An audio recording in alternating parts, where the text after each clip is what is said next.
Magandang araw mga kaibigan. Update ito sa ginagawang hearing ng Committee on Good Governance and Public Accountability sa Kamara na they're expecting mag-attend yung mga tauhan ng Office of the Vice President. But dito makita, matigas talaga ang OVP, hindi pa rin nagpakita, no show. Kaya umuusok ang ilong sa galit ng mga kongresista. Pakinggan natin itong balita. Sa pagdinig ng Kamara kaugnay sa umanay maanumalyang paggamit ng budget, si Vice President Sara Duterte at mga opisyal ng Office of the Vice President at Department of Education.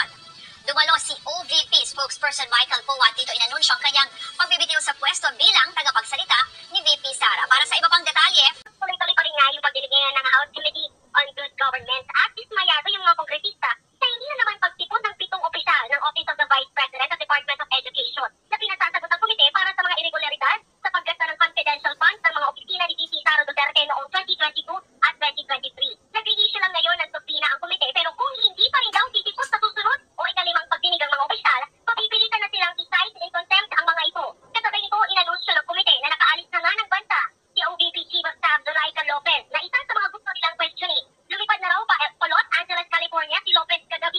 Isa si Lopez ang mga gustong ipasama ng komite sa Immigration Lookout Bulletin kaugnay ng maanumalyang paggasta sa budget ng OVP. Samantala, dumalo sa pagdinig ngayon ang OVP spokesperson nga na si Michael Powa. At dito rin kanina nga inanunsyo niya na hindi na siya konektado sa opisina ni VP Sara matapos ang kanyang resignation bilang tagapagsalita ni Duterte. Epektibo na raw ito bago pa ang naging pagdalo niya ngayon sa pagdinig. So ito, medyo naisahan na naman ng Office of the Vice President itong mga kongresista. Yung isa lang nag-attend si Michael Powa, yung spokesperson.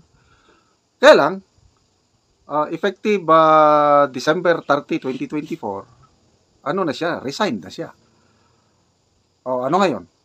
Wala na akong masasabi dahil hindi na ako connected.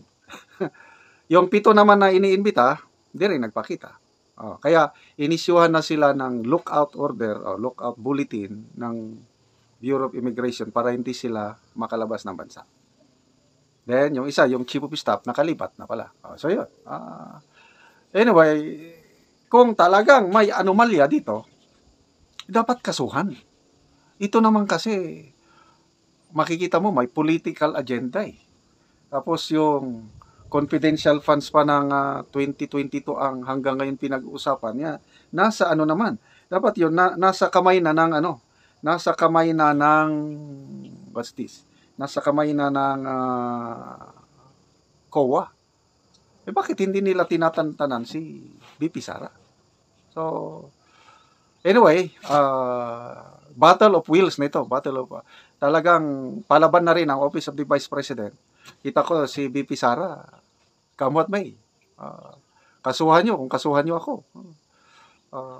Hindi titigil ang mga kongresistang ito hanggang hindi nila mapin-down talaga si VP Sara.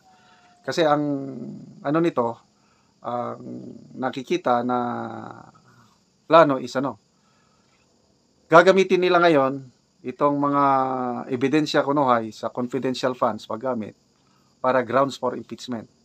Sabi ni Representative Joel Chua ng Manila, may mga grounds na silang nabubuo para sa impeachment complaint. So, kaya napaka-importante ngayong next election, next year, yung makakuha sila ng maraming senador na papabor sa kanila para sa impeachment. Kasi sa ngayon, mahirapan sila. Maraming aliado ng mga Duterte na senador. Kaya tignan mo yung Senate hearing, war on drugs. Di napahiya sila. Naging bida tuloy si PRRD. Kaya hindi sila magsilbi sa Senado. So, next, Congress, 20th Congress. Kaya importante yung tayong mga mamamayan boto ng sapat na pag-iisip hindi yung dahil sikat, dahil dati na yan. Isipin natin ang taong bayan. Yung may kagaya ni na Marcoleta, kagaya ni na Atty. Vic Rodriguez, yung mga ganong, yung baguhan naman, hindi na yung